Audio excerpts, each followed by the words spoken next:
So here we have the Vauxhall Mokka SE on a 16 plate. I'm going to start off by showing you around the outside of the car, and then we'll hop in and run through some controls on the inside.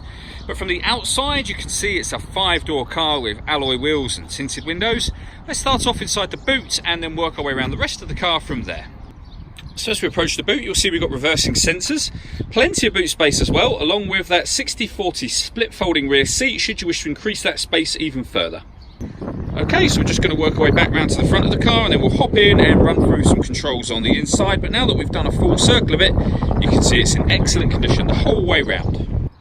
Just briefly before we climb in, I think it's well worth seeing the interior from this exterior point of view. There's plenty to run through on the dashboard, so let's hop in and we'll do that now.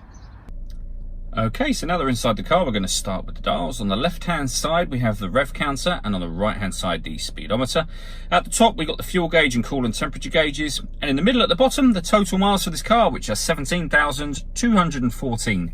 You can change information that's displayed just above that by using controls on the indicator stalk for various different bits of trip computer information, eventually back round to the beginning again.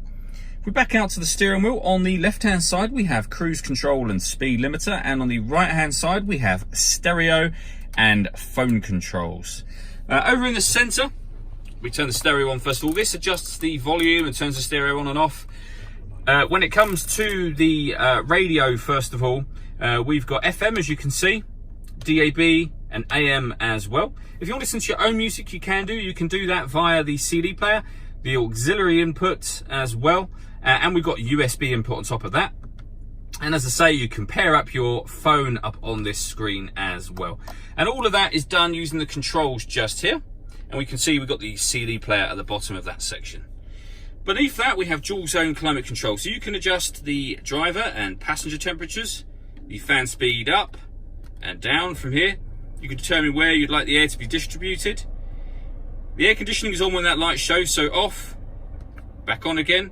Or you can hit auto and the car will take control of the fan speed to maintain those temperatures for you, which you can hear it doing now.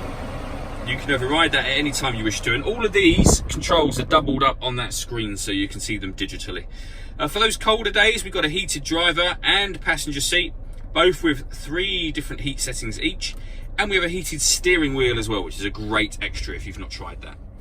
This button turns off the parking sensors, and this one turns on or off the stop and start. So this car is designed to cut out when it's in traffic to save you fuel. You can turn that system off from there.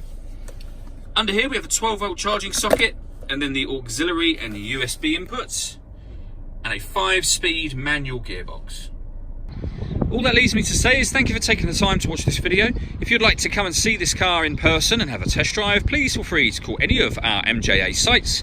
We'd love to hear from you soon.